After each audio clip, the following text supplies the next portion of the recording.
Hola, muy buenos días. Estamos en el Faro TV y tenemos invitado a Jesús Ruiz Barranco, que siempre me como el Ruiz cuando escribo, como te digo Barranco, Sí, me como el Ruiz. Buenos días, Barranco. Buenos días, Tania, buenos días. Bueno, hemos invitado, él es el secretario autonómico del Sindicato Unificado de Policía en Melilla y lo hemos invitado a raíz de que tenemos un nuevo jefe superior, un nuevo comisario, el comisario José Antonio Togores. Pues vamos a hablar un poquito de cuántos comisarios conoce Jesús Barranco. ¿Cuántos han pasado por Melilla desde que estás al frente del SUP? Parece que es muy larga, pero es corta vida sindical. Estamos hablando que del año 2013 es cuando asumí, en principio, mi carrera, bueno, el tema sindical como representante y secretario de este comité de Melilla. Pues han pasado, creo, 2, 3, 4, entre 4 o 5 comisarios, sí, por ahí. A algunos los conocí muy poco y a otros sí he tenido el gusto de conocerlos ampliamente. Estamos hablando desde que se fue un comisario que conocí en el 2013, que se fue a otro destino, que ahora no me... Ángel Riesco, me acordaré, sí. Ese fue el primero, después vino Nogueroles, después vino el que es el José Ángel González, el actual DAO, y después Francisco, el último que se ha jubilado, don Francisco Rodríguez. Y ahora pues tenemos al señor Togores, al jefe superior actual. Y bueno, ya te digo que ha sido, bueno, en la trayectoria, estamos hablando de 2013, que verdaderamente mi labor sindical ya en activo y dándolo el 100% a los compañeros y al sindicato fue a partir del 2015, cuando tuvimos las elecciones sindicales en esa fecha. Y ahí sí es verdad que cuando tomé cartas de tener, porque tuve la liberación completa y era ya una exposición al 100% para las labores sindicales. Bueno, estamos contando 5 comisarios, ¿las reivindicaciones siguen siendo las mismas? Pues prácticamente sí. Prácticamente, y bueno, vamos a decir que desgraciadamente no se ha conseguido mucho en estos últimos, desde el año 2015, 13, 7, 8 años no se ha conseguido todo lo que uno esperaba. Tenemos la expectativa de siempre, las instalaciones, las dependencias policiales antiguas, obsoletas, la falta de personal, los medios materiales, pues todo eso que siempre hemos pedido y algunos aspectos ya más específicos de esta jefatura, como respecto a la catalogación de los puestos fronterizos de los policías de las escala básicas, que siguen estando sin catalogar, el baremo correspondiente a esta jefatura, que se ganó judicialmente, pero siguen sin aplicarlo. Estamos hablando de que tenemos una jefatura superior de policía de título nobiliario, pero sin embargo, a los efectos de baremo, seguimos siendo una comisaría de tipo F, comparadas con otras como Albacete o otras localidades, ¿no? Siempre ¿Eso te refieres a que aunque somos una jefatura superior, los sueldos no están acordes a la categoría? No estamos hablando de los sueldos, estamos hablando del baremo. El baremo que tenemos todos los policías cuando tú estás trabajando, para promocionarte tanto internamente como para coger vacantes en otra plantilla. Todas las policías tienen todas las jefaturas y comisarías tienen un baremo. Y nosotros estamos dentro de ese baremo, del 0,70, aunque nosotros quisiéramos el 0,90, como por ejemplo puede ser Almería, Málaga, que lo tienen. Son comisarías provinciales tipo A, y sin embargo nosotros somos comisaría provincial de tipo F, porque de momento la Dirección General de la Policía, aunque ha dicho que nos reconoce, pero no ha querido ejecutarlo. No sé qué pretensiones tendrá con ese tema, porque al final, en los sueldos, sí es verdad que tenemos los complementos específicos singular recogidos por el catálogo de Melilla, pero estamos hablando de son sueldos. Tenemos también una territorialidad, también es verdad que en otras comisarías no la tienen, y bueno, cada complemento que tiene es añadido al nivel de la unidad operativa donde se está trabajando. Pero sí es verdad que el baremo, que no estamos hablando de sueldo, sino que eso es de carrera profesional, el baremo, pues mucha gente, muchos compañeros, esos 2 puntos de diferencia, del 0,70 al 0,90, le hace que cuando pueda ascender o pueda pedir un destino, tenga por delante, o se lleve a mucha gente por delante en ese tipo de concurso, ¿no? Que está por delante. Y eso lo seguimos reivindicando. De acuerdo. Bueno, has hablado de infraestructuras. En la presentación del nuevo comisario, el director general de la policía dijo que bueno, que venían 4,5 millones. Te preguntamos aquí en el Faro qué te parecía y dijiste que bueno, que sí es verdad, que muy bien, ¿no? Bueno, vuelvo a repetir que venían o que vienen o que van a llegar, pero todavía no ha dicho que sean seguros, porque inclusive lo dijo en el discurso político, digo un discurso político como una persona que tiene en ese sentido del PSOE y sabe dar esas explicaciones, pues dijo que bueno, que esperarían que se llegaran, que los presupuestos de este año se pudieran aprobar. Llevamos con el tema de las mejoras en instalaciones específicamente para la Policía Nacional pues mucho tiempo. Pues prácticamente desde que todos los comisarios que han estado aquí en Melilla, a los que yo he conocido, llevamos mucho tiempo. Tenemos una comisaría que es que no reúne las condiciones ahora mismo de trabajo, son comisarías muy cerradas, mucho hormigón, cuando tú entras parece una cueva. Es decir, y ahora mismo la infraestructura tanto de policiales como infraestructura de centros de trabajo tienen que ser más abiertas, con más cristalería y menos hormigón y menos ladrillo. Esta jefatura tiene ya la friolera de más de 36, o va a ser casi 40 años. Es que se hizo en una etapa en la que todavía no éramos Cuerpo Nacional de Policía o Policía Nacional, en el año 82, 83, cuando se empezó a construir, y se terminó en el 84. La Ley Orgánica 2/86 fue en el año 86 y fue la que unió los dos cuerpos policiales que había en ese momento, provenientes del franquismo todas. Estamos hablando de la Policía Armada, que era militar, estructura militar, como si fuera la Guardia Civil, y el Cuerpo Superior de Policía, que era una estructura civil en la que estaban los inspectores, investigadores, y eran inspectores del Cuerpo Superior de Policía que iban de paisanos y que tenían cargo y que eran civiles en todos los sentidos. Entonces, claro, cuando se unió, esa jefatura en el momento ya se quedó soleta, se quedó vieja, porque era una infraestructura para el Cuerpo Superior de Policía, no para la unificación, con muchas oficinas pequeñitas para jefes de grupo, para inspectores, jefes de grupo, para inspectores operativos, pero eran pequeñas infraestructuras. Después todo esto, al unificarse, al meter en esos momentos, es verdad que la plantilla no teníamos, si llegábamos 200 policías armadas, si llegábamos por ahí, pues todo eso tuvo que meterse dentro de la Policía Armada, y después los que había del Cuerpo Superior se tuvieron que meter dentro del edificio.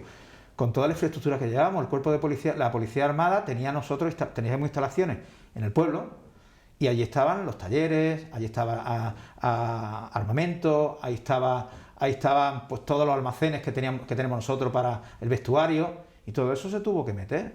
Pero no se metió, porque al final todos esos talleres tuvieron que escogerse, al no ser unas dependencias es decir, las instalaciones no estaban reflejándose para meter talleres, para meter almacenes de vestuario o para meter otro grupo operativo, pues tuvo que la jefatura o la delegación de gobierno en ese momento, o el Ministerio de Interior, tuvo que pedir que nos dejaran otro tipo de instalaciones. Por ejemplo, estamos repartidos entre las naves del polígono SEPE, que ahí están los sindicatos con los grupos con armamento, vestuario y almacenes, están los TEDA, está el grupo de automoción.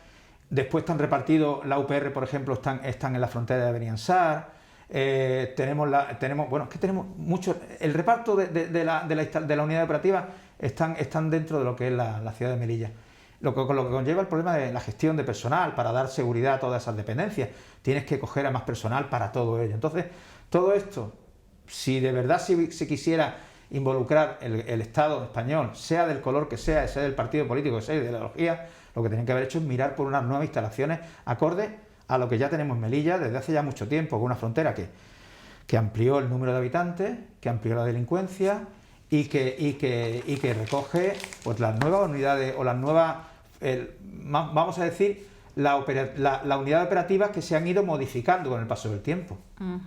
Dice que frontera que amplió el número de habitantes y el número de delincuencia y la claro, magnitud de la delincuencia. Claro, la frontera la amplió. ¿Frontera cerrada o frontera abierta? ¿Qué quiere el sur? Nosotros tenemos que ser consecuentes con lo que es la ciudad de Melilla. Melilla es una ciudad fronteriza, siempre lo ha sido. Yo soy de Melilla, siempre ha existido trasiego, siempre ha existido movimiento, y ha hecho que, aparte de que haya una interrelación entre diferentes culturas, estamos hablando de marroquíes o ciudadanos marroquíes de la zona limítrofe de Melilla, pues el tránsito fronterizo también daba riqueza, y eso no hay que negarlo.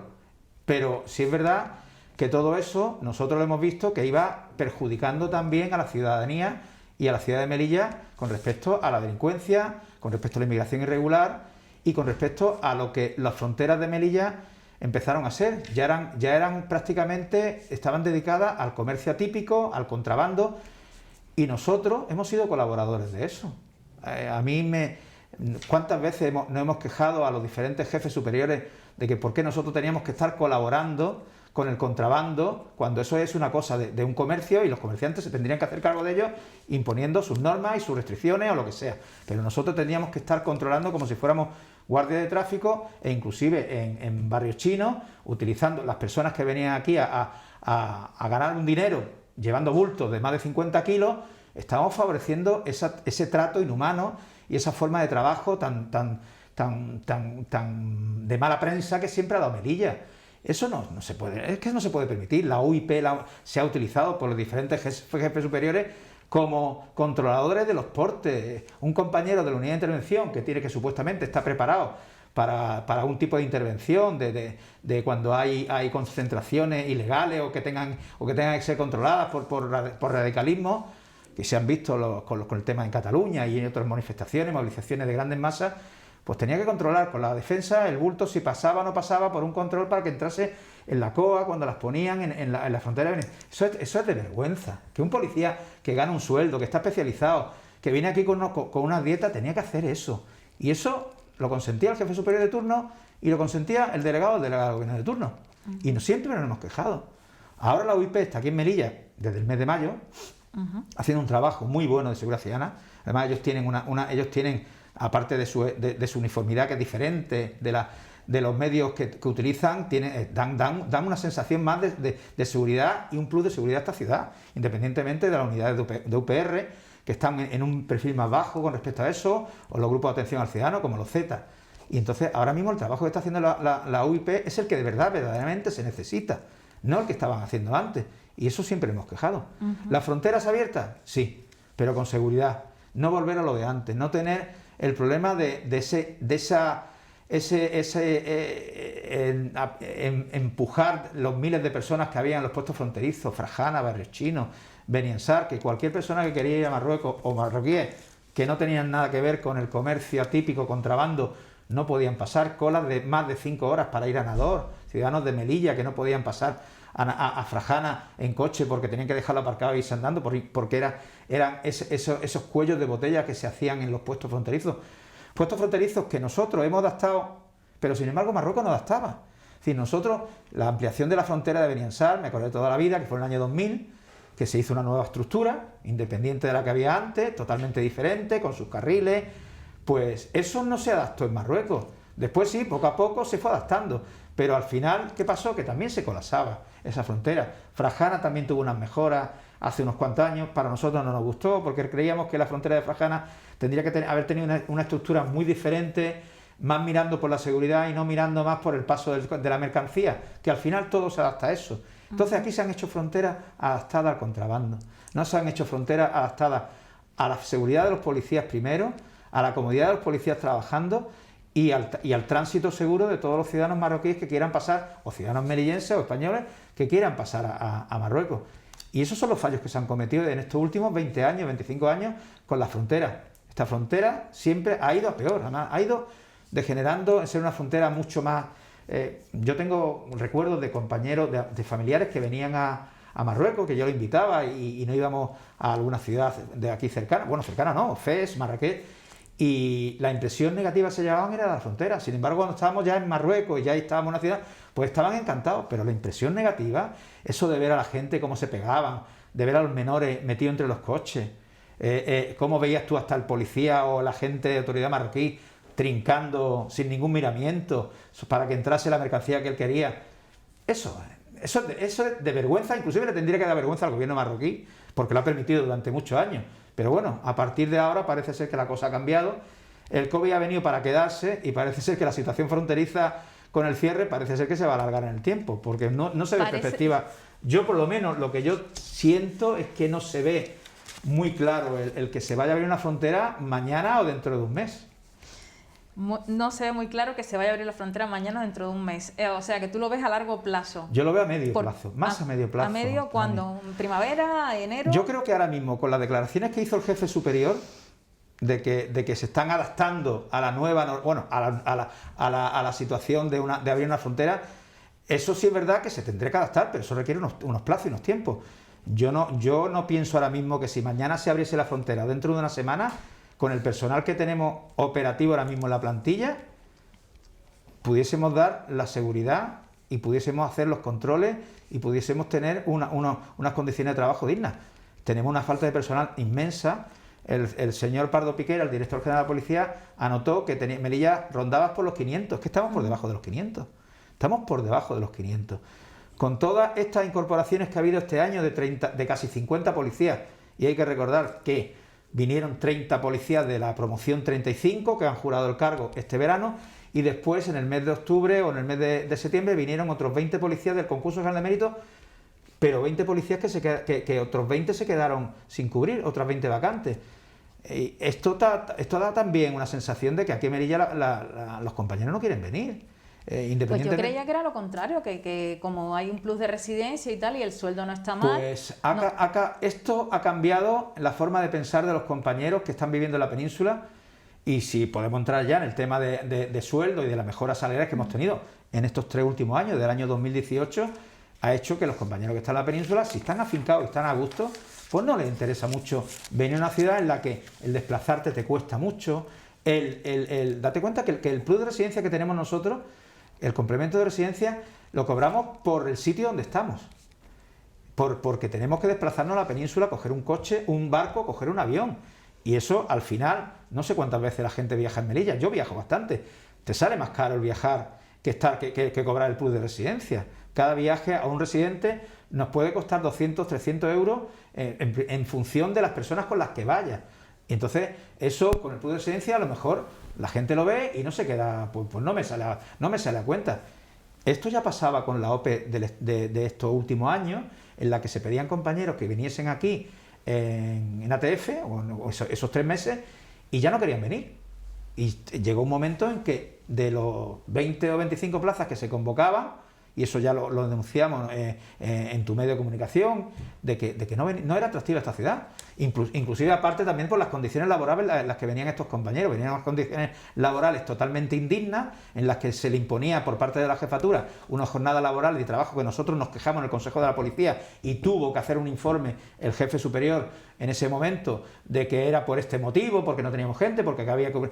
Son excusas sí, vale, excusas operativas, pero que afectaban a la vida de los profesionales, trabajando con turno de 3 días laboral, 3 días de servicio por 2 libres, así durante todo un mes. Pues mucha gente no quería venir aquí, y eso lo hemos denunciado en el Consejo de la Policía, lo hemos denunciado en los medios, hemos hecho escritos correspondientes. Todas esas cosas hacen que el compañero, así, cuando viene o le dicen, oye, ¿qué tal en Melilla? ¿Cómo te ha ido? Pues mira, que entre que he pagado 700 euros de alquiler y que la residencia me ha venido tarde, el plus de residencia, porque no ha sido el momento, sino me han venido con retraso, pues al final me lo comió por los servicios, y encima estoy aquí trabajando 3 días por 2 días libres, para coger un avión me cuesta una eternidad porque no hay vuelos, porque no hay barco. Todo eso, esa movilidad, eso es el tener que pensar de que eso los de Melilla lo conocemos, pero cuando tú vienes aquí desde otro sitio, el adaptarte te cuesta mucho. Después la ciudad es muy bonita, encantadora, me encanta. Pero todas estas cosas, a nivel operativo, es lo que hace que un policía se lo piense 2 veces si tiene que venir aquí. Antes no se lo pensaban, pero ahora sí se lo piensan. Inclusive estamos hablando de que aquí ya venían sin dietas. Otra cosa que es impensable, no venía el compañero con dietas, venía con una residencia, como si estuviese aquí trabajando. Sí, pero con un impuesto como si estuviera en la península. Es decir, aquí tenemos un impuesto reducido, subvencionado al 50-60%, pero en la península no. Entonces aquí venían los compañeros con una residencia, pero con un impuesto de la península, que eran el doble de los que son aquí. No ha sido atractivo, y en esta última concurso de mérito se ha visto de que ya los compañeros, si están más a gusto en su plantilla, aparte que ahora mismo con las tantas jubilaciones que ha habido, yo no sé si me estoy extendiendo mucho en las preguntas, y ya vosotros disponéis, pero con tantas jubilaciones que ha habido en estos últimos 3-4 años, están quedando muchas vacantes y puestos de destino de comisaría y jefatura para los compañeros con mucha más facilidad que hace a lo mejor 10 años. Entonces lo ven más viable el que sea de Málaga irse a Málaga, el que sea de Granada irse a Granada, o el que sea de Valencia, Alicante o cualquier pueblo donde tenga comisaría. y eso hace que esta ciudad ya no sea tan atractiva también, porque hay muchas más opciones para el compañero para poder irse destinado lo más cerca de su familia. O sea, con esa plantilla de menos de 500 policías, ¿no ves viable que la frontera abra en el corto plazo? ¿Tú piensas en medio plazo más o menos? Vamos a ver, no vemos viable a nivel de números. A nivel operativo, el jefe superior sabrá cómo lo tendría que gestionar. Hemos tenido una frontera con 3 pasos habilitados, es decir, era un puesto fronterizo principal, que es el único reconocido por la UE, y los otros 2 que son pasos habilitados. Esos pasos habilitados, si el jefe superior dispone, o la delegada del gobierno, o el Ministerio del Interior, o el Ministerio de Asuntos Exteriores, el que crea conveniente de que se deben cerrar porque no es viable ahora mismo tener 3 pasos abiertos, como un queso gruyer, que entre y salga gente, como pasaba antes, se podría gestionar la frontera de Beniansar con unas medidas de seguridad para los policías y con unas medidas de control documental exigibles y exigentes a lo que la UE está marcando. Vuelvo a repetir, se le llena la boca a los políticos cuando vienen aquí de que somos en la frontera sur de Europa, pero sin embargo no se ve en los hechos reales de ser una frontera sur de Europa Melilla en sus policías, con las instalaciones correspondientes, con los medios correspondientes, con los personal suficientes y con la preparación suficiente. Eso no se ve desde hace mucho tiempo. Bueno, nunca se ha visto aquí. No se ve, no. Yo no lo he visto. Yo en mi etapa policial, yo he estado en la frontera y era el policía mirando un documento durante 1 hora, 2 horas, 3 horas, y en 1 hora mirabas 400, 500 documentos. La segunda ya no sabía lo que miraba. Siempre tocando el pasaporte, la interacción con las personas que quieren entrar, los empujones, los olores, todo, y las peleas que se producían por los atascos que había constantemente de personas y de vehículos. Eso en una frontera da una sensación de que estamos en un país que sigue sin creer en que somos un país europeo y que tenemos una policía europea con una formación adaptada a los cánones europeos. Si queremos una frontera como la que pueda haber en los países subsaharianos, pues bueno, pues vamos a poner allí a personas con varas y poniendo la mano para ver quién entra antes y quién entra después. Eso no se puede permitir. Nosotros estamos en un país dentro de Europa, y Europa tendría que ser, que también Europa también ha mirado para otro lado, porque el ser los guardianes de la frontera sur, los españoles, lo hemos sido, pero tampoco le ha exigido mucho España. Oye, mira, pues necesito más medios, necesito mejores condiciones, inclusive necesito a personal de Frontex aquí, que yo creo que nunca vendrían porque eso le quita autoridad al Estado español y le quita competencia. Entonces prefieren que seamos los policías españoles los que hagamos el trabajo sucio de intentar defender las fronteras. Lo digo sucio porque bueno, tú estás intentando defender una frontera tan desigual como la que hay entre África y Europa, que es la más desigual del mundo, yo creo, en estos momentos, independientemente de lo que puedan pasar en Estados Unidos con América y Sudamérica, o lo que pueda pasar en la parte de Oriente Medio con los países cercanos. Entonces, esta es muy desigual, ¿eh? Yo creo que esta es una frontera muy desigual, y ese trabajo sucio, siempre entre comillas, tenemos que hacerlo, de que no puede entrar todo el mundo y de que las fronteras tienen que ser seguras para los policías y seguras para los ciudadanos limítrofes en esa frontera. Has dicho, ese trabajo sucio tenemos que hacerlo. Muchos ciudadanos en Melilla tenían quejas de que a veces venía alguien a comprar y tenía que meterse 3 horas de cola, pero entraba el borracho, el delincuente, y si entraba fácil. Eso no es así. No es así, porque yo esas discusiones o esas quejas las he recibido por parte de los comerciantes melillenses. Yo me he reunido con todos los comerciantes melillenses de Asemel, de Acome, con todos, nos hemos reunido, porque ellos intentaban de que nosotros fuésemos pues más laxos, ¿no? Y, vamos, nosotros cumplimos la normativa. Tenemos un acuerdo de buena vecindad que siempre ha habido con Marruecos, en la que tú a un marroquí no le pedías nada más que un pasaporte, que te lo enseñara, comprobabas y entrabas. No estábamos imponiéndole o poniéndole problemas a la gente, pero sí es verdad que tú en un control fronterizo tú tienes que tener un poquito de miramiento por la gente que entra, y no estábamos dejando pasar a los borrachos ni a los maleantes. Hombre, el maleante no lo pone en su cara, ¿no? O el delincuente, que eso es otra cosa que podemos hablar con respecto a la frontera digital o la frontera inteligente, pero nosotros intentábamos que pasase todo el mundo en las mejores condiciones de seguridad para el policía y con lo que había antes. Pero es verdad que ha sido un coladero siempre. Las fronteras de antes, las fronteras que estamos hablando antes del COVID, eso ha sido un coladero, y eso lo debía siempre, lo tiene que saber todo el mundo. Y se ha colado todo el mundo. Bueno, se han colado tantos inmigrantes que aquí en Melilla han tenido que utilizar instalaciones que no estaban para ellos, desde que se cerró la frontera. La Plaza de Toros, las instalaciones de Rostro Gordo, para meter inmigrantes irregulares que se han quedado muchos marroquíes y muchos marroquíes que estaban que estaban viviendo ilegalmente en Melilla, en casas sin domicilio de esta ciudad. Esa inmigración irregular no se ha controlado, nunca. Nosotros no teníamos un control de salida.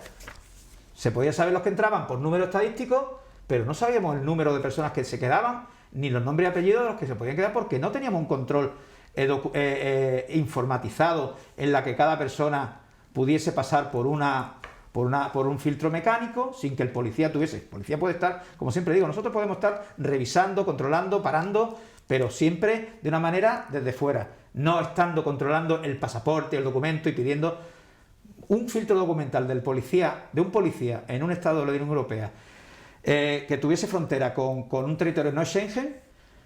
El mínimo que se le exigiría al policía es controlarle con una entrevista de casi 5 minutos. Eso no lo hacíamos nosotros. Nosotros era tira. Venía el jefe, que me ha llamado un comerciante, que me ha llamado un de estos que estamos parando la frontera, que hay que vender más. Presiones siempre. Nosotros hemos recibido presiones de comerciantes que llamaban a los jefes de frontera para que abriésemos un poquito más la mano. Eso son cosas que de verdad, mira, la experiencia que tengo como policía y como representante sindical me da eso, me da a valorar y tener un criterio de que hemos sido unos monigotes para los políticos y para nuestras autoridades policiales. Hemos sido monigotes. Hemos sido monigotes para políticos y autoridades locales, ¿está bien? Sí. Madre mía, después no te quejes, ¿eh? No. Que los titulares los das tú. Oye, has dicho una cosa interesante antes de irnos a la frontera inteligente, que deberíamos tocarlo ahora porque viene a colación de esto que estamos hablando. Has dicho que Beniensar es el único paso fronterizo que tiene, que está reconocido por la Unión Europea, que los demás son pasos habilitados. ¿Cabría la posibilidad que si se abre la frontera solo abra Beniensar y los otros 3 se cierren? No. ¿Lo quieren ustedes? ¿Lo pedirán? Vamos a ver, vuelvo a repetir como antes. Todo depende de la disponibilidad de personal que tengamos y de las necesidades que se quieran con respecto a qué tipo, qué personas van a entrar aquí, qué condiciones, qué documentación van a aportar. Volver a lo de antes, abrir 3 pasos habilitados. ¿Para qué? ¿Para tener más gente incontrolada y sin ningún tipo de requisito? Yo creo que se tendría que valorar. Primero hay que valorar el personal. ¿Qué personal tenemos? Estamos hablando de que ahora mismo el personal no es que haya aumentado, estamos prácticamente rondando los 500. Si es que no superamos, primero porque también el catálogo no te lo permite. Es otra de las cosas que el catálogo de puestos de trabajo, que fue de 2008, se hizo sin pensar en que esta ciudad era una ciudad fronteriza con un cúmulo o con una entrada de personas de más de 20.000 o 30.000 personas, que ya entraban en el 2008. Bueno, ahora han entrado mucho más. En el 2008 han entrado mucho más. Y no se pensó, se cerró, yo creo, unas negociaciones, o mejor dicho, una organización en la que no se valoró la situación de Melilla. Eso es lo que se tiene que revisar. Nosotros estamos pidiendo una ampliación del catálogo. Y el ampliar el catálogo significa que, aparte de que se pida más personal para la unidad operativa, es reforzar la frontera con el personal operativo catalogado, suficiente y formado. Y hacer inclusive una estructura orgánica. Nosotros en las propuestas que hemos presentado en estos últimos 5 o 6 años es que queríamos que hubiese una comisaría independiente en el sentido de funcionalidad, que fuera la comisaría de Beniensar, como con la jefatura, es decir, que tuvieran el mando, que fuese el jefe superior, pero que hubiese un comisario que mandase en los puestos fronterizos, en las que tuviera toda una independencia en su forma de trabajar y además que reúne la estructura, la dependencia de la frontera. Tienen calabozos, tienen oficinas de asilo, se pueden recoger denuncias, el sellado, todo eso. Eso es lo que hemos pedido. Hemos pedido eso, una estructura dentro de la misma jefatura, como puede ser la Comisaría Provincial de Málaga, que después tiene la Comisaría Local del Palo, la Comisaría Local de tal. Pues lo mismo se podía haber hecho aquí, pero tampoco se ha querido. Eso estamos hablando de inversiones que a lo mejor no cuestan tanto económicamente porque ya está en la infraestructura, pero es darle importancia a la labor que tiene la Policía Nacional en Melilla con respecto al control de la frontera, de los pasos habilitados y los puestos fronterizos, que es por donde antes del cierre de la frontera estábamos teniendo una presión como nunca, presión de personas que querían entrar a Melilla. Y nosotros, como has dicho antes, nosotros no dejábamos pasar a los borrachos, pero es que era mucha gente la que quería meterse aquí, sin ningún tipo de control. Sin ningún tipo de control, con el cabreo de los compañeros, con los pisotones, tener que hacer inclusive detenciones que a lo mejor en otra situación diferente no se harían, pero cuando a ti te agreden de palabra, y no de obra, tú también puedes detener. Cuando tú insistes que usted no puede entrar, señor, usted no puede entrar, señora, y el hombre y la señora siguen ahí, al final el principio de autoridad se va quedando para atrás. Tú tienes que imponer tu autoridad, tú tienes que imponer quién es el que entra, quién es el que sale, en los requisitos que en ese momento había. Por eso es mejor ahora, yo creo, vamos a ver, si se empieza a abrir una frontera, no sabemos cuál y no sabemos cuándo, y no se sabe de momento cómo, porque la situación, vuelvo a repetir, y yo, aparte de policía, también me gusta leer los periódicos y ver cómo está el ambiente que rodea entre España, las relaciones que hay con Marruecos, que no son de las mejores ahora mismo, y llevamos ya mucho tiempo así, pues prácticamente desde que se cerró la frontera, y antes ya teníamos ese problema. No da aviso de que esto se vaya a abrir con mucha facilidad, y si se abre, ¿quién va a poner las condiciones? ¿Marruecos o España? Como siempre ha pasado, antes era Marruecos que imponía, el que cerraba y el que abría, el que decía si entraba mercancía o no entraba mercancía. No éramos los policías, eran los agentes o aduaneros marroquíes o el jefe de la frontera de Beni Ansar marroquí en ese momento, el que decidía quién tenía que entrar y quién no tenía que entrar, y eso no ha pasado. Y eso eran momentos en los que tú veías como el embudo te lo comías tú, la presión te la comías tú, y los medios humanos, policías, tenían que estar ahí enfrentándose a todas miles de personas, cientos de personas que querían entrar con la mercancía.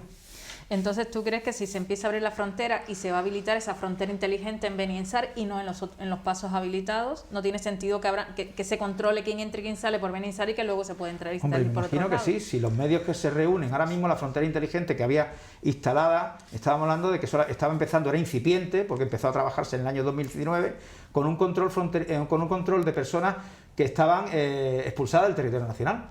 Tenían ya una orden de expulsión por la delegada del gobierno, y entonces estaban fichados, y todas esas personas, cuando aparecían, la cámara los detectaba antes de entrar al control fronterizo y rápidamente avisaba a los policías que estaban de servicio para que esa persona, si entraba, fuera otra vez rechazada con los requisitos legales o no dejarlo entrar. Porque si está expulsada no tiene por qué dejar de entrar. Pero ese sistema ha fallado mucho por el tipo de instalación. La fibra óptica llegaba pero no con la suficiente fuerza. El sistema operativo fallaba más que una escopeta de feria.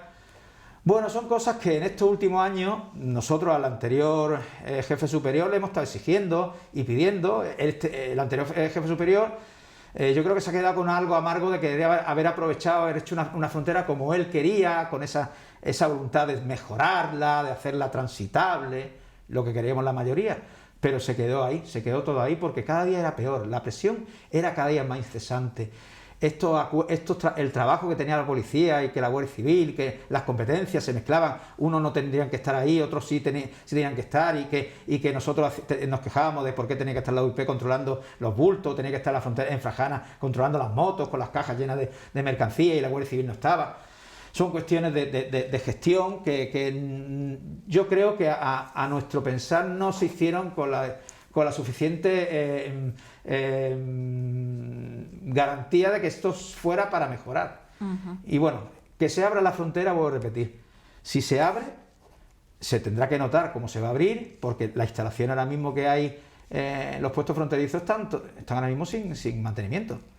Y si tenemos que adaptar la frontera al problema de la pandemia que ha venido a quedarse, habrá que habilitarla en esas condiciones. No podemos abrir la frontera sin pensar que primero el que entre tendrá que tener una situación favorable, exigirle una documentación como se hace en cualquier país, el pasaporte COVID, los test de antígenos que se queden negativos, la vacunación. ¿Cómo se va a abrir una frontera en 2 días así? ¿Cómo? ¿Con qué medios? ¿Cómo? Tendrá que haber un grupo de sanitarios que estén allí con nosotros para controlar eso. Nosotros no vamos a estar con la pistola aquí y la pistola de temperatura aquí. Es que lo veo, no sé si me están grabando, pero es que así. Es que nosotros no somos... Yo vuelvo a repetir, es que son tantas cosas que uno piensa que al final... No, te lo digo sinceramente, a mí cuando yo veo que me toman la temperatura, como el otro día el acto de la presentación, sí. Y te están tomando la temperatura y dices, bueno, te están tomando la temperatura, pero esto no lo disparará, ¿no? Y va a estar ahí con la pistola tomándote la temperatura y el policía con la otra pistola. Es que, mira, vuelvo a repetir, todo el mundo tiene muchas ganas, yo también tengo muchas ganas, yo tenía casa en Marruecos, la tuve que dejar, menos mal que fue antes de que se cerrara, pero a mí siempre me ha gustado. Yo he sido pro marroquí o lo que era el antiguo protectorado. Me ha encantado irme a las playas, estar en los cafetines, tomarte tu té tranquilo. Eso a mí siempre me ha gustado. Mi hijo está loco también porque se abra, que le he oído todo eso. Yo quiero que se abra, pero tengo que pensar con sensatez y con los pies en el suelo. Si se abre una frontera ahora mismo, con los efectos llamada que estamos viendo en estos últimos años, estamos hablando de la oficina de asilo, cómo ha habido, y vosotros habéis sido en ese sentido, habéis dado mucha información de los problemas que ha habido, de gente que se agolpaba desde las 4 de la mañana, que estaban aquí ilegalmente y que querían ahora con el asilo por esa sentencia en la que el Tribunal Supremo dijo de que la movilidad no se le podía interrumpir a un asilado en territorio, porque ya estaba en territorio nacional español. Pues eso es un efecto llamada grandísimo. La modificación de la ley de extranjería con respecto a los menores extranjeros acompañados, otro efecto llamada. Marruecos rápidamente, en cuanto ve que hay algún resquicio en lo que tú puedas decir, toma, te envío todos estos ciudadanos marroquíes que quieren ir a Europa a trabajar. Es que lo hace sin ningún problema. Ellos fácilmente liberan esa presión que puedan tener. Lo hicieron en el mes de mayo, con esa vergüenza de dejar pasar a tantas miles de personas engañándolos de una forma muy civilina. Los marroquíes nunca han dicho que lo han hecho ellos, que no, que esto es por las redes sociales. Ellos, el gobierno, las autoridades, hacen y provocan que haya una inmigración y ese flujo migratorio para que haya como esa marcha verde de ir poco a poco socavando. ¿Cómo lo vivieron ustedes aquí en Melilla, la Policía Nacional, los sindicatos? ¿Cómo vivieron esa marcha verde sobre Ceuta? En alerta constante. Viendo las imágenes de Ceuta nos temíamos lo peor. Pero sí es verdad que aquí en Melilla no fue lo mismo. Parece ser que la zona de Ceuta, que está más cercana tanto a ciudades como Tánger, como Tetuán y como Rabat, y nosotros aquí lo tenemos mucho más lejano, pues allí era mucho más fácil que hubiera esa sensación, pero aquí también tuvimos una presión dentro de los puestos fronterizos, que se nos coló personas dentro del interior de Vallado e inclusive en los agujeros propios que había en los conductos de los diferentes arroyos, que estaban obsoletos o estaban sin proteger debidamente y se colaron por ahí. Bueno, y fueron expulsados, rechazados, como se quiera. Fueron rechazados en aplicación del acuerdo de rechazo de la ley de extranjería.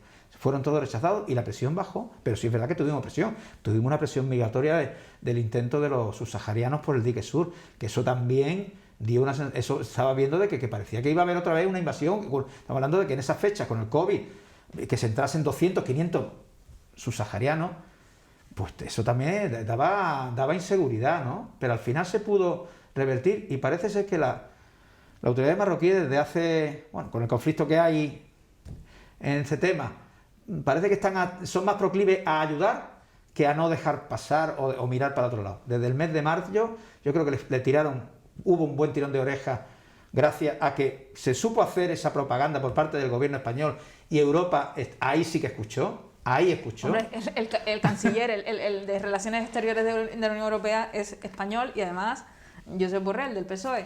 Si no hablaba eso fue un antes y un después de que Marruecos no es tan fácil decirme entra y me quedo tan tranquilo y me lavo las manos. Fue un error estratégico de Marruecos garrafal, de un país amigo y vecino, tanto de España como de Europa. Eso no se puede permitir. Esas cosas no se pueden permitir.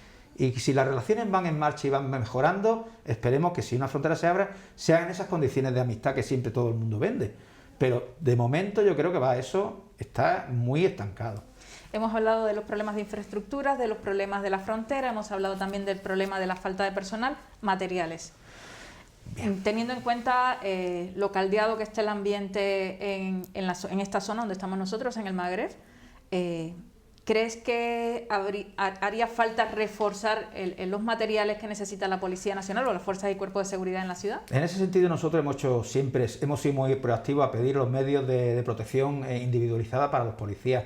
Nosotros hicimos una campaña en el año 2015 con respecto a un policía, un chaleco, en la que le exigíamos a la Dirección General de la Policía de que todos esos policías que salieran de la academia salieran ya con su chaleco individualizado, y se consiguió en principio. Después, por los devenires políticos, se paró, el dinero no se dio lo suficiente y parece ser que todo eso se quedó ahí, pero no. Los compañeros ahora mismo que están destinados en las diferentes plantillas y unidades de Melilla están poco a poco teniendo sus chalecos individualizados. Sí es verdad que hay unidades operativas en las que vas de paisano y el chaleco no se lleva, pero si tienes que actuar en la calle es muy peligroso, viendo cómo está la delincuencia últimamente, en la que el policía le cuesta mucho que le hagan caso cuando tú tienes que imponer tu autoridad y tienes que imponer o detener o identificar a alguien. Yo creo que la protección es fundamental.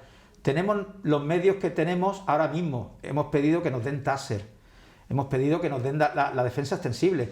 Todos esos utensilios que son de defensa y de protección individual, de momento se nos están dando.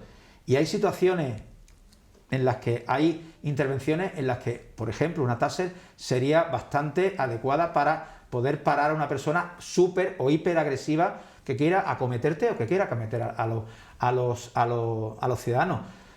Vuelvo a repetir, contra más medios que tengamos nosotros de protección, más posibilidades tenemos de saber qué tienes que utilizar en un momento tan difícil como es detener a alguien agresivo y que vaya con un arma blanca o que ya vaya con una pistola. Tenemos que tener esos medios apropiados, porque la delincuencia cada día se va haciendo mucho más violenta. Y eso, el problema es que, como siempre, empieza de muy abajo. Y esas faltas de respeto y esos chavales que no quieren estudiar y que se van a la calle y que ven lo que hay en la calle y como el policía, cuando va patrullando, lo que hace es mirar a la gente para saber si conoce o no conoce, si tiene que pararse a identificar a alguien. Lo hace porque es su trabajo, porque para eso nos pagan. Dar seguridad, siempre con un contrato amable y respetuoso, pero ves que tú recibes lo contrario, recibes el insulto o el no te quiero dar nada, y eso ya hace que las intervenciones muchas veces, y yo que hablo con los compañeros y veo intervenciones, resistencia, desobediencia todos los días, atentados prácticamente todos los días. Son los delitos que se están cometiendo contra los agentes de la autoridad. Delitos contra agentes de la autoridad. En Melilla ha bajado la criminalidad, y están las estadísticas, pero las calles están vacías, ¿no? La gente, yo creo que sigue teniendo miedo a salir a la calle. ¿Qué se puede hacer por hacer una ciudad más segura? Pues tener policía patrullando. Hemos tenido momentos muy malos en los que no había policía patrullando, en los que esa falta de personal hacía que inclusive cuando la frontera estaba abierta, policías que estaban destinados en unidades de protección de seguridad ciudadana tenían que hacer servicio en frontera. Eso ha pasado hace poco con el anterior jefe superior, nos quejamos amargamente. Es decir, la frontera, cuando estaba abierta, utilizaba tantos recursos. Por eso digo yo que la frontera abrirla hay que tener mucho cuidado, y con los recursos que se tienen, recursos medio humanos me estaba hablando, nosotros esa falta de seguridad por culpa de no haber patrullaje incrementó la delincuencia en Melilla, y más con una frontera abierta. Ahora mismo tenemos patrullando pues prácticamente todos los días del número 5 a 10 coches de policía, entre camuflados y coches de patrulla con logotipo de la policía. ¿Por qué? Porque los compañeros que están trabajando, destinados a los puestos fronterizos sin catalogar, como siempre, pues están haciendo labores de seguridad ciudadana. No puede ser de otra manera. Cuando tú tienes una plantilla, y eso las personas que nos vean tienen que saber de que si pedimos refuerzo es para que un policía, ojalá fuera así, no tuviera que ser tocado de su puesto de trabajo porque necesitan policías en otra unidad, sino que cada uno tendría que estar en su puesto de trabajo cubriendo las necesidades de su unidad operativa y de los servicios que está realizando. Pero hasta ahora aquí se siguen haciendo cambios de servicio de un compañero que está en seguridad, o mejor dicho, que está en frontera, tiene que hacer labor de seguridad ciudadana, tiene que sustituir en puerto aeropuerto, en los calabozos, tiene que sustituir en prisión, porque no hay personal. ¿Por qué no hay personal? Seguimos teniendo un personal, aunque se va renovando la plantilla, personal con una edad media muy elevada, con compañeros que nosotros nos podemos jubilar a los 65 años, ¿vale? No hay límite de edad, en los que un compañero que tenga 59, 60, 61, 62, pues tiene que hacer labor operativa pues en unos calabozos, cuando la peligrosidad va en función de tus capacidades. Si tú eres más, aunque seas policía y tenga esa predisposición, porque el uniforme te hace ponerte, pues eso, como un chaleco antibala de piel, y te da esa capacidad de decir yo puedo hacerlo porque creo que tengo autoridad para ello, pero se limita mucho la edad, limita mucho el trabajo. En la calle, la juventud es de 16, 18, 20, 21. Un policía en la calle con 60, 61, pues no creo que pueda estar a la altura de lo que es exigible ahí. Entonces, la plantilla hay que reforzarla. Es que sí o sí, no hay otra. Hay que reforzarla y que todas las unidades tengan este verano pasado, desde el mes de junio prácticamente, en la unidad de seguridad y custodia ha tenido un problema grave de personal en la que muchos compañeros me han venido a mí a quejarse de que no le estaban dando vacaciones, de que estaban haciendo cambios de servicio. Todo esto lo hemos puesto en conocimiento del jefe superior para que actuara y remediara. Se han hecho esas actuaciones y remedios, pero claro, al final tienes que coger de otra unidad operativa para suplir esas necesidades que se tienen en unos calabozos, que es la base fundamental de una comisaría. Si nosotros detenemos, si no hubiera calabozo, no podríamos llevar a nadie allí a detener, o no podríamos detener. Tendríamos que utilizar otros calabozos, otras dependencias. Pero los calabozos son fundamentales para que tú, como policía, detengas a una persona y lo pongas a disposición judicial y pasar las horas que sean, las horas de detención, que son las mínimas indispensables, y según el ordenamiento jurídico y el artículo 520, las horas indispensables para pasar antes a disposición judicial. Pues si no hay gente, o si solamente hay un policía en unos calabozos donde hay 8 o 10 detenidos, pues estamos hablando de que la inseguridad es flagrante con respecto a esos policías. Un calabozo tiene que estar revisado, la celda mejor dicho, constantemente. Son personas que te estaban diciendo que te piden ir al servicio, que te piden agua, que te piden ir al médico. Algunos son drogodependientes y tienen que ir a tomarse su pastillita para quitarse el mono. Eso lo tiene que hacer un solo policía en los calabozos. Uno solo. No tiene que hacerlo uno, lo tiene que hacer 2 mínimo. Y si tienes que pedir apoyo, lo tienes que pedir. Pero hasta ahora hemos estado así trabajando. Los policías se quejan, pero no se quejan de la manera que por lo menos, de escribir o de hacer minutas correspondientes para que quede sentenciado, porque siempre a mí el jefe superior me decía, es que yo no recibo quejas de nadie. Les cuesta mucho hacer un escrito poniendo los problemas que están en su puesto de trabajo. Piensan que somos nosotros, y somos nosotros, los representantes sindicales, los que damos la cara por ello, que siempre lo haremos, pero siempre se queda mucho más. Yo siempre se lo digo, si tú me haces un escrito fundamentándolo y que de verdad se vea que ahí has tenido un problema, yo soy el primero que va a apoyarte contigo y con ese escrito, y iremos al jefe superior a pegar en su puerta y decirle, esto está pasando, que se quede constancia, para que se pueda mejorar, no por una queja por quejarnos, sino para que se pueda mejorar los servicios. Habías dicho hace un rato que el catálogo de policías nacionales de Melilla está completo, 500 policías más o menos. Bueno, está por debajo de los 500 policías, como dijo él, y además es verdad, estamos en 94, 95, tengo entendido. Suponiendo que se solucione, o sea, que se amplíe ese catálogo, ¿cuántos policías harían falta para no tener que estar cambiando a la gente de puestos? 100 policías más. 100 más. 100 policías más. De acuerdo. Ese es el número redondo que haría que la gestión de personal se hiciera sin mucha dificultad. El problema de ahora que es la gestión de personal con el personal que tenemos se hace con mucha dificultad. Vuelvo a repetir, vacaciones, asuntos propios. Nosotros tenemos unos derechos consolidados ganados por los representantes sindicales en el Consejo de la Policía en su momento, de hace mucho tiempo, de exigencia de los policías armadas de cuando eran franquistas, que no teníamos tiempo libre, que trabajamos 24 por 24. Mi padre, por ejemplo, ya fallecido, que era policía armada. Eso lo hemos conseguido los representantes sindicales. Con la Ley Orgánica 2/86 se consiguieron derechos laborales. Jornada laboral. Tenemos una jornada laboral ahora mismo adaptada al COVID con un 6x6 que esperemos se quede, esperemos, que viene muy bien a los policías trabajando 6 días y librando 6 días. Estamos hablando que eso hace que tu conciliación con respecto si tienes familia o si estás soltero y quiera disfrutar esos 6 días de vacaciones para irte a otra ciudad o descansar en tu casa, pues eso se ha conseguido por parte de los representantes sindicales. Son presiones que nosotros hacemos y que la administración ve que son de recibo el aceptarla porque mejora. Inclusive, además, el 6x6 es el típico turno que te hace, para esto de la pandemia, que sufrimos al principio bastante, hace que se hagan grupos estancos. Es decir, que todos los policías que entran de servicio sean todos el mismo grupo, que no estén mezclados. Como el 5:30 de antes, que tú te mezclabas con el de tarde, de mañana, en un mismo servicio. Ahora no, ahora todos entran a la vez, tarde, mañana, noche, sus días correspondientes, y son todos del mismo grupo familiar, o el grupo policial. Estamos hablando de un grupo burbuja o grupo estanco.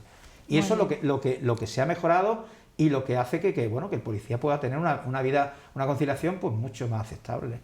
Y ya para cerrar, ya sí me gustaría, en el nuevo jefe superior, el director general de la policía, le dijo que Melilla era un reto. ¿Es un reto Melilla? Yo creo que sí, yo creo que sí. Esta ciudad tiene una cosa buena, que es que aquí se hace muy cercano todo, ¿no? El jefe superior, bueno, eso se ha demostrado con el anterior jefe superior, el DAO, mejor dicho, sí, que es un melillense más, que le encanta esta ciudad y que cuando puede, bueno, también lo era Florentino, ¿eh? Sí. Villabona, que también venía mucho por aquí. Esta ciudad atrae, esta ciudad tiene algo no de pueblo, sino que la gente es muy amable y la gente saluda y la gente le gusta bueno, el saludarte, el verte, y si tú ves a un comisario, a un jefe superior que no está escondido en su despacho, sino que sale y que se relaciona, hace que te acepten, ¿no? Que te acepten con mucha más facilidad. Aunque yo creo que aquí en Melilla aceptan a todo el mundo sin ningún problema. El reto es, como siempre, la inmigración irregular, la frontera, el que no haya disturbios que puedan afectar a nuestra convivencia, que eso lo hemos tenido en tiempo atrás. Yo me acordaré toda la vida que con Ángel Riesco, y después vino el comisario Nogueroles, que es el actual... creo que es no sé si el jefe de los GEO o está en la academia, en la Academia de Ávila, pero fue jefe de los GEOs también. Un hombre que también muy tratable. Yo me hice muy amigo de él. Inclusive cuando iba yo haciendo deporte, cuando tenía ganas de deporte, él venía detrás mía, me pasaba y decía, vente detrás mía que yo te doy mi padre. No, un hombre, no, de verdad un hombre muy tratable, muy simpático. Los disturbios que ocurrieron en la Cañada en los años 2014, por ahí, eso estamos hablando que rayaba la convivencia, y la convivencia que en Melilla no se puede perder. Aquí no puede haber barricadas como se sufrieron, pero sí es verdad que tenemos, hoy he visto la noticia de la Cañada. La Cañada es un barrio que lo dejaron que se hiciera así. Los políticos de turno, en el momento que surgió. No hay que criminalizar la Cañada. Hay mucha gente en la Cañada que es buena, hay mucha gente que quiere vivir en paz, pero no son los que de verdad dan la nota. Los que dan la nota son los delincuentes o chavales que son manipulados por esos delincuentes y hacen que cuando un policía llegue allí, pues lo primero que te hacen es que escupirte y te lanzan piedras y te destrozan. Policía y de otros servicios de seguridad. Yo creo que el reto de un jefe superior es que se mantenga la convivencia, que los niveles de delincuencia estén como ahora se ha demostrado, que están bastante bajos. También la frontera hace mucho. Y si se abre la frontera, va a tener un reto más importante, que es controlar ese flujo fronterizo y controlar el que la delincuencia no suba. Y para eso, voy a repetir, tiene que tener medios y material suficiente. Y como siempre digo, nosotros estamos a disposición del jefe superior para todo lo que crea conveniente, y ponemos nuestra experiencia, yo como representante sindical, de todo lo que quiera de esta ciudad. Él es el operativo, él es el jefe superior, el que gestionará. Pero si de verdad hay un intento y podemos, entre todos, llegar a acuerdos para mejorar las condiciones y que haya personal suficiente y que los ciudadanos de Melilla, lo primero, sean los que sufran o los que sientan esa seguridad, iremos por buen camino, ¿eh? De acuerdo. Pues nada, muchísimas gracias, Barranco, por estar aquí en Faro TV. Yo creo que esos titulares que nos has dejado de la frontera y de ese deseo de que sea una frontera controlada, vamos a ver si como estamos cerca de la Navidad, esos mensajes calan. A ver si Papá Noel lo trae. En Navidad son las fechas en las que los deseos siempre, bueno, se pueden cumplir algunos, no todos, pero bueno, pero esperemos que sea así. Yo creo que es la única forma de que esta ciudad, que ya te digo, a mí me gusta mucho Melilla, yo quiero que prospere, quiero que esta ciudad sea próspera y que tenga vida, La vida la hace en la frontera, porque es que si no tuviéramos frontera estaríamos aislados, y ahora mismo nos sentimos aislados, y ese aislamiento es malo para la ciudad. De acuerdo, muchísimas gracias. A vosotros.